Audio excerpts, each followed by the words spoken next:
A maioria dos documentários tem tom leve, como os que ensinam sobre natureza, mas alguns revelam o lado feio do mundo. E em alguns casos, os espectadores ficam chocados com o que aprenderam. Número 10.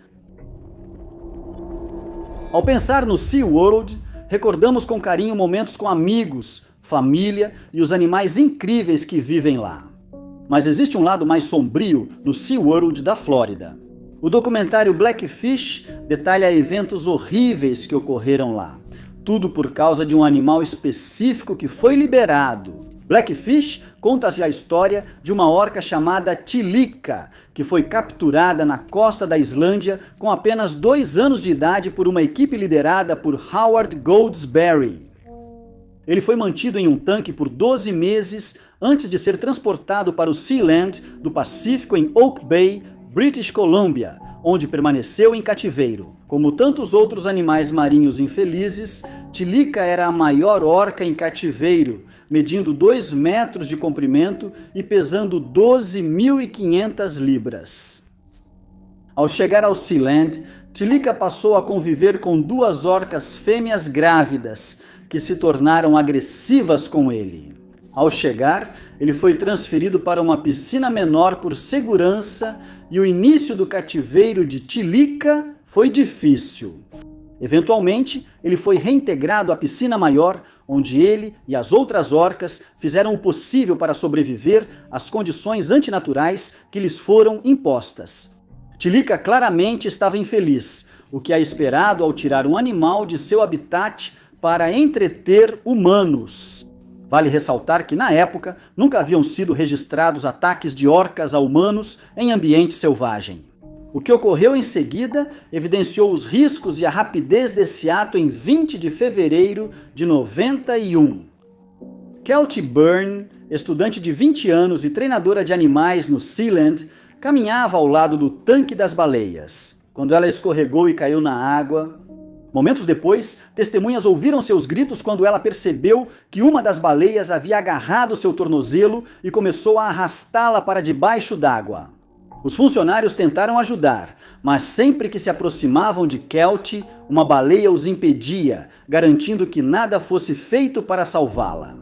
Mesmo inconsciente, as baleias impediram qualquer um de se aproximar dela. No final, usaram uma grande rede para tirar o corpo dela da piscina. As 3 orcas foram vendidas ao SeaWorld, em Orlando.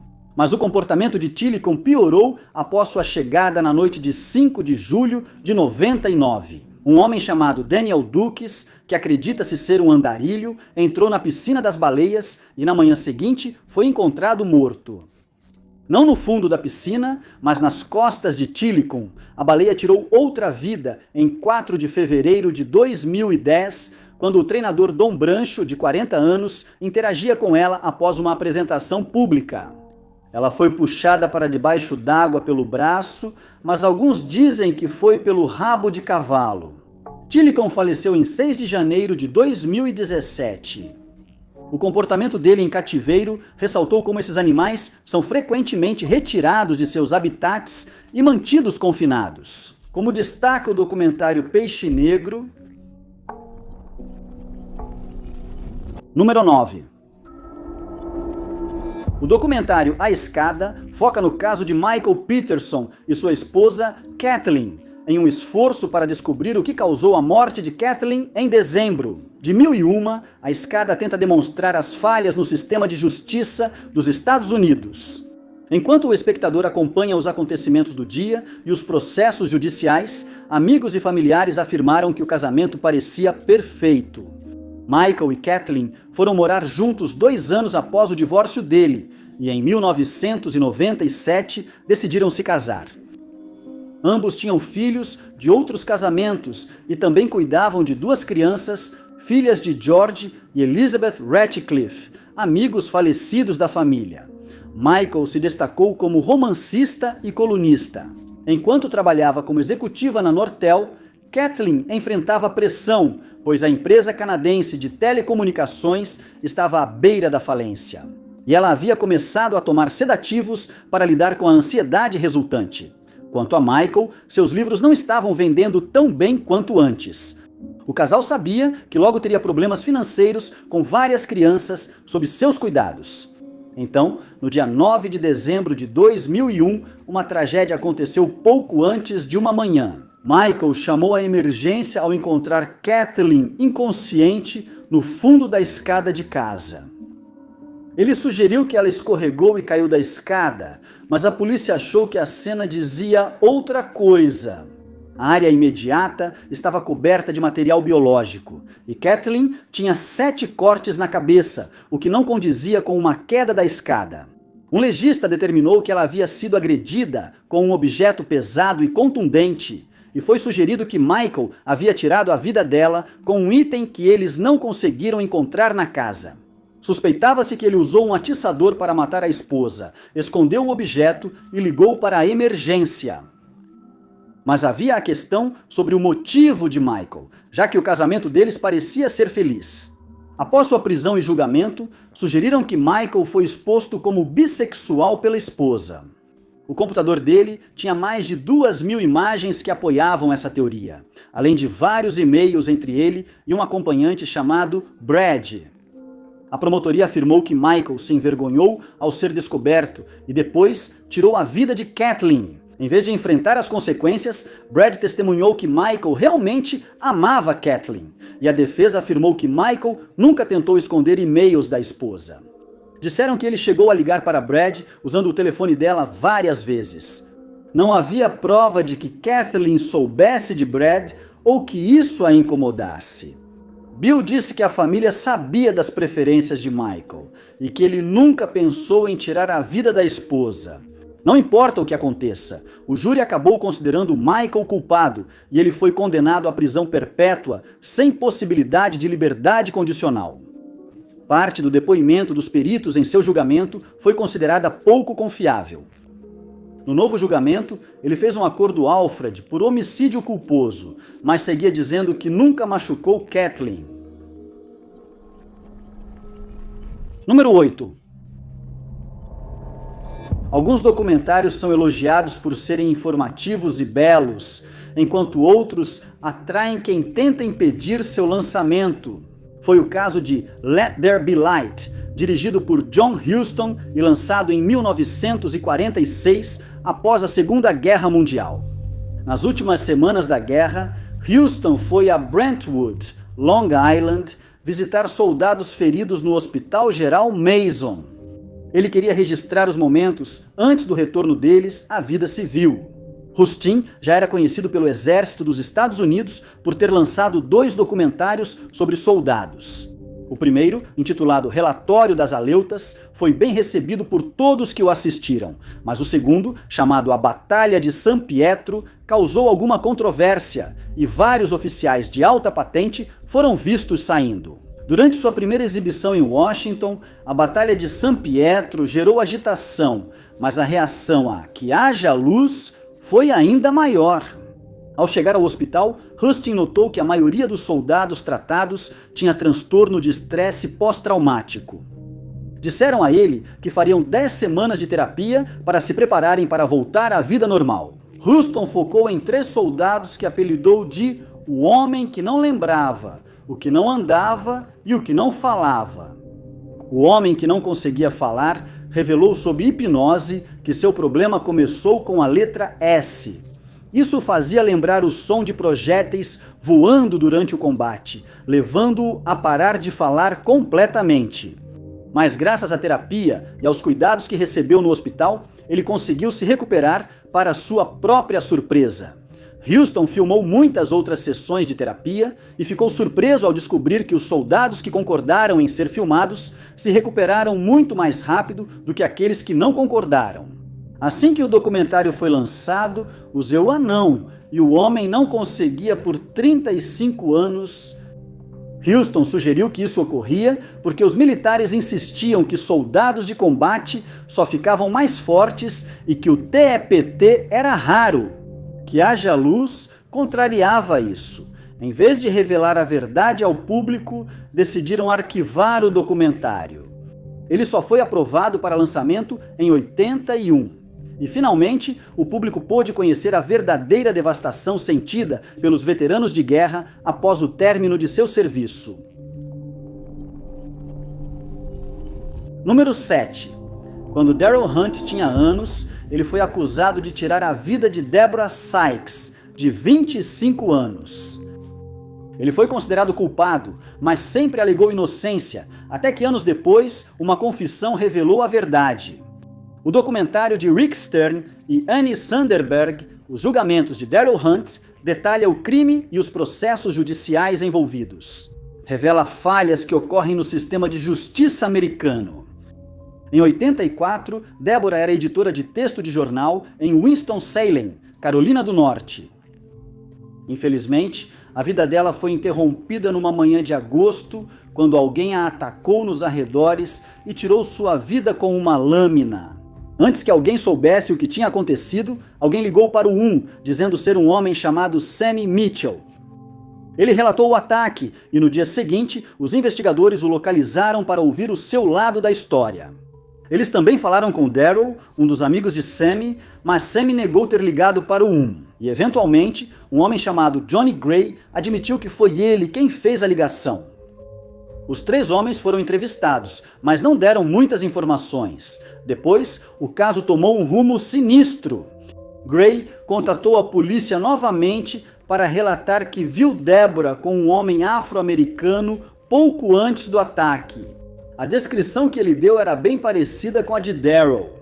A polícia passou a suspeitar de Daryl, incluiu sua foto numa seleção e pediu que Gray identificasse o agressor.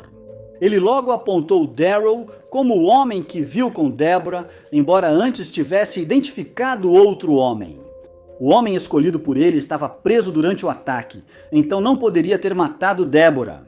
Mas quando Gray descobriu que Daryl havia sido apontado como suspeito, ele não perdeu tempo em acusá-lo pelo crime.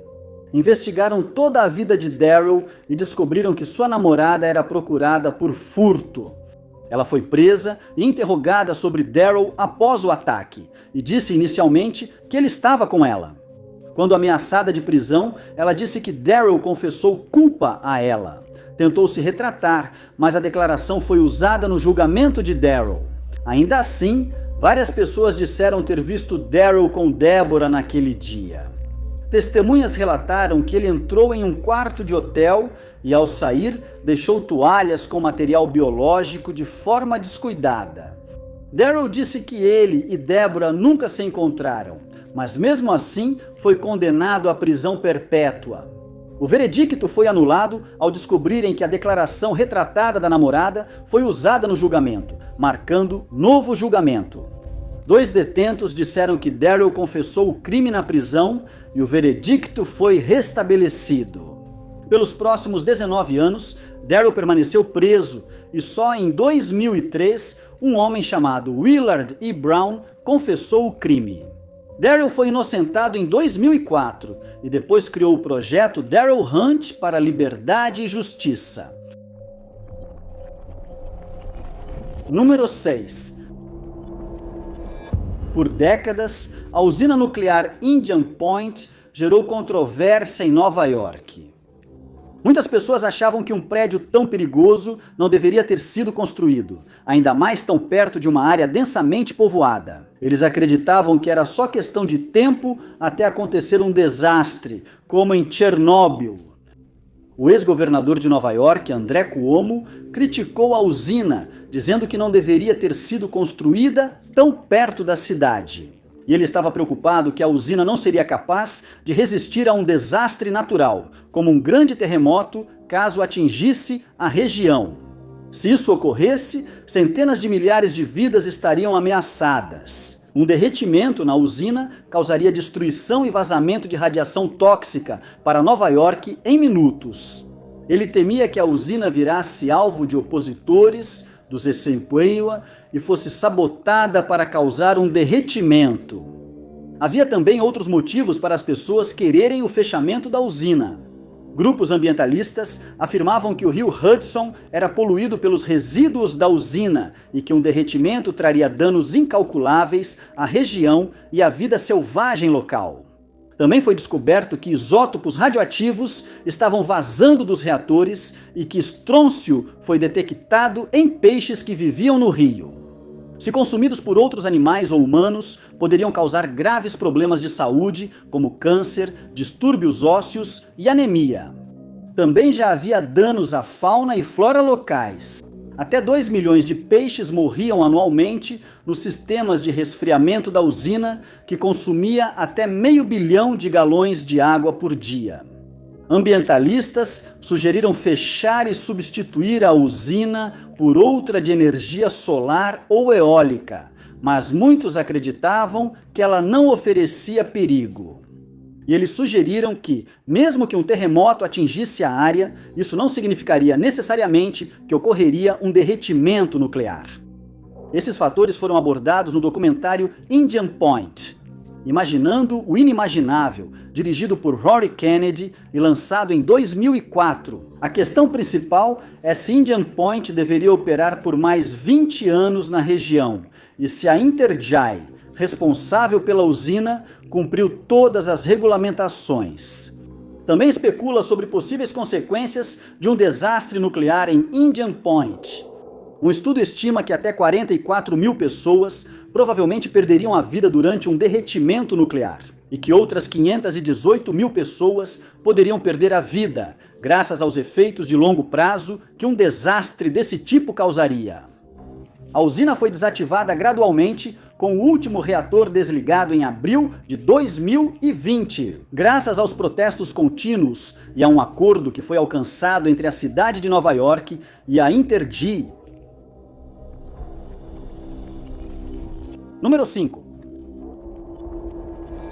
A maioria de nós teme a ideia de passar um tempo na prisão, mas mal podemos imaginar como deve ser enviado para uma prisão de segurança máxima, como a Baía de Guantánamo, na base naval do Ushuaia, no sudeste de Cuba. Em 2013 e 2014, a diretora Jana Tobani visitou a famosa prisão para vivenciar a experiência dos detentos ali mantidos. O resultado foi o documentário em 2 partes, Guantánamo Blackout Bay, dirigido por Tobani. Ela percebeu de imediato as várias restrições impostas aos prisioneiros em Guantánamo e os muitos regulamentos que foram implementados para garantir que o público não descubra alguns dos eventos que acontecem diariamente na prisão. Tobani se chocou ao saber que a prisão tem uma estação de alimentação forçada e o campo X-ray, onde prisioneiros ficam expostos a altas temperaturas em celas ao ar livre. Sob o sol forte, ela entrevistou 2 ex-detentos de Guantánamo, incluindo Mustafa Ait Adir. Ele contou que todas as acusações contra ele foram retiradas, mas ficou chocado ao saber da transferência para Guantánamo. Muitos argumentariam que ele foi sequestrado pelo governo do Museiwa. E Dir revelou depois que foi forçado a assinar acordos prometendo não processar o governo do Zeuá pelo sequestro. Ele acabou sendo libertado em 2008 e então retornou para sua terra natal, a Bósnia. O documentário traz declarações de Terry Holdbrooks, que já trabalhou como guarda na prisão. Após ver as condições terríveis e o maltratamento dos prisioneiros pelos guardas, ele se demitiu e virou ativista contra Guantánamo. Ao longo do ano, ativistas exigiram o fechamento da prisão e o governo dos Estados Unidos prometeu fazê-lo. Isso ainda não ocorreu por proibições do Congresso e questões legais. Número 4. Em 2007, a Vice lançou um documentário no qual Shane Smith explorou a zona de exclusão de Chernobyl após o desastre nuclear de 1986. Smith se interessava pela vida selvagem, como lobos e cervos, que prosperava apesar da radiação. O desastre aconteceu em 6 de abril de 1986, durante um teste de segurança no reator 4, que exigiu desligar sistemas de segurança e retirar as barras de controle. O uso de barras de controle com pontas de grafite foi um erro fatal ao serem reinseridas no grafite. A água de resfriamento causou explosão, expondo o núcleo e liberando radiação por 10 dias. a radiação chegou à Suécia, obrigando a União Soviética a admitir o desastre. A radiação liberada foi 400 vezes maior do que a da bomba de Hiroshima. Muitos morreram pela explosão, limpeza e exposição à radiação. O reator foi coberto por concreto. Uma área de exclusão de 1000 milhas, incluindo Pripyat, segue proibida pela alta radiação, mas pessoas ainda arriscam entrar anualmente. Smith relatou visões de animais mutantes com catarata e tumores, observando tanto os que prosperavam quanto os afetados. Embora carregasse uma arma de fogo, ele não caçava, nem encontrou os lendários lobos de 3 olhos de que tantas pessoas falam. Ele se surpreendeu e se animou ao ver a natureza retomando a área após a catástrofe. Número 3. A vida de Brandon Teena, que nasceu mulher como Tina Brandon, foi trágica. Ela enfrentou questões de gênero e buscava a aceitação dos colegas, o que resultou em uma tragédia evitável. A vida de Brandon e seu assassinato são retratados no documentário de 98, A História de Brandon Teena. Destaca o preconceito que enfrentou e o crime que tirou sua vida. Brandon nasceu em Lincoln, Nebraska, em 72 e foi criado por sua mãe, Joanne. Seu pai perdeu a vida em um acidente de carro 8 meses antes de Brandon nascer. Brandon foi criado pela avó até os 3 anos, antes de morar com a mãe. Depois, Joanne mudou-se para o Pine Acre Mobile Home Park em Lincoln com Brandon e Tammy. Joanne sustentou seus filhos trabalhando como balconista e usando cheques de auxílio por invalidez. Desde pequeno, Brandon era descrito como uma menina moleca e na adolescência começou a se identificar como homem. Isso trouxe sofrimento para Joanne, que era contra Brandon namorar uma colega e não reconhecia sua identidade masculina, apresentando-o sempre como filha. Seus colegas de escola o descreviam como socialmente desajeitado, e logo ele começou a ter problemas na escola por usar o uniforme de maneira inadequada. Ele tentou se alistar nas Forças Armadas aos 18 anos, mas foi rejeitado ao descobrirem que declarou gênero masculino no exame de admissão. No fim do ensino médio, Brandon ficou mais extrovertido, mas suas notas caíram e ele faltou a várias aulas. Ele foi expulso 3 dias antes de se formar e depois conheceu Heather, iniciando um relacionamento. Para garantir moradia para eles, ele começou a trabalhar como frentista. Joanne novamente desaprovou o relacionamento e pediu que Brandon fosse avaliado psiquiatricamente. Os médicos disseram que ele enfrentava uma crise de identidade de gênero. Ele ficou 3 dias no centro de crise do condado de Lancaster, recebeu aconselhamento e foi liberado. Depois, ele seguiu consultando o psiquiatra, geralmente com sua mãe. As sessões duraram 2 semanas. Depois, Brandon decidiu se mudar para Falls City, Nebraska. Lá, ele passou a viver plenamente como homem e logo fez amigos.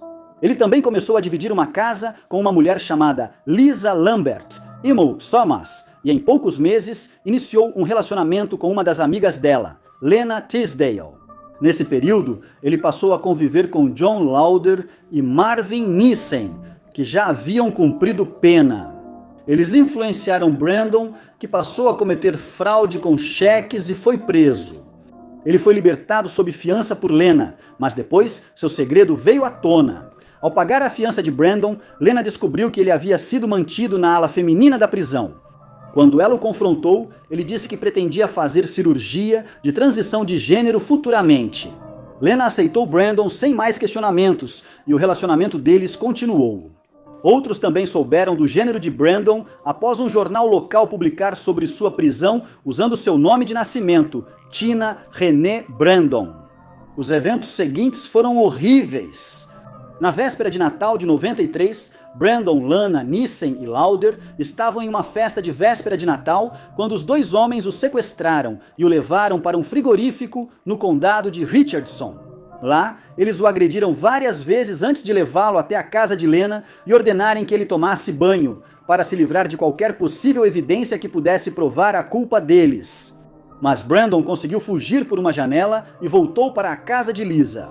Ele foi convencido a contragosto a denunciar a agressão à polícia e contou que os 2 homens o ameaçaram de morte caso fizesse isso. No interrogatório, a polícia ignorou o ataque e focou no gênero de Brandon, mas Lauder e Nissen também foram interrogados. Foi constatado que a polícia não acusar os 2 homens levou à morte de Brandon na véspera de Ano Novo. Naquele ano, os agressores foram à casa de Lisa e mataram Brandon com arma de fogo e lâmina. Lauder recebeu a pena de morte e Nissen foi condenado à prisão perpétua sem possibilidade de liberdade condicional. Número 2. Oeste de Memphis, dirigido por Amy J. Berg e produzido por Peter Jackson, detalha a condenação injusta dos 3 de Memphis: Damian Eccles, Jason Baldwin e Jesse Miss Kelly, pelos assassinatos de 93 meninos. O sistema judiciário americano falho focou em Damian Eccles, autoproclamado wicano, associando o caso ao satanismo. Apesar dos álibis, Jesse Miss Kelly, com QI baixo, confessou sob forte interrogatório e implicou Damian Eccles e Jason Baldwin. Seu depoimento contraditório foi descartado como confusão no julgamento. Usaram contra Damian Eccles suas crenças wicanas, interesse por Stephen King e amor por Metallica. Relatos de detentos e civis, depois considerados duvidosos, complicaram o caso ainda mais. Um ponto preocupante foi que um suspeito confessou, depois se retratou, e o juiz decidiu que ele não precisava testemunhar. Eccles foi condenado à morte e Baldwin e a senhorita Kelly à prisão perpétua. As condenações foram anuladas após descobrirem que o chefe do júri inseriu indevidamente a confissão da senhorita Kelly nas deliberações do segundo julgamento. Os 3 homens tiveram que renunciar ao direito de processar. O Estado aceitou um acordo Alfred, declarando-se culpado enquanto mantinha a inocência, e eles foram libertados com pena já cumprida e sentenças suspensas. Após anos presos, o caso deles segue como exemplo marcante do fracasso do judiciário e da falta de vontade das autoridades em buscar justiça. Número 1. O tema de seitas é intrigante e interessante visto de fora. Mas qualquer pessoa que já foi presa por um desses grupos vai atestar que isso pode facilmente arruinar a vida de alguém. E em muitos casos, as pessoas perdem suas vidas tentando escapar. No documentário Fugindo de Twin Flames, a diretora Cecilia Peck explora a seita Twin Flames, fundada por Jeff e Shalia Ayan. Cecilia Peck se interessou pelo grupo após ler um artigo de Alice Hines e decidiu investigar.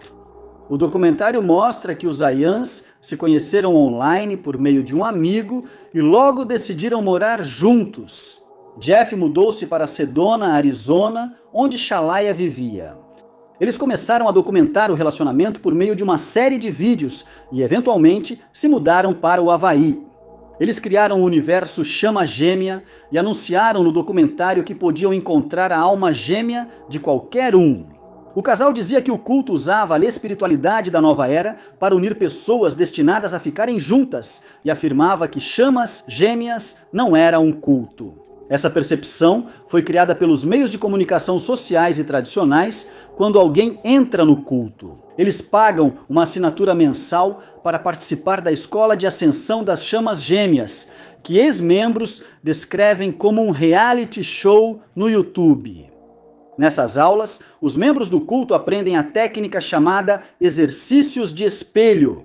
Nestes exercícios, eles aprendem a parar de culpar os outros e assumir responsabilidade pelos próprios problemas.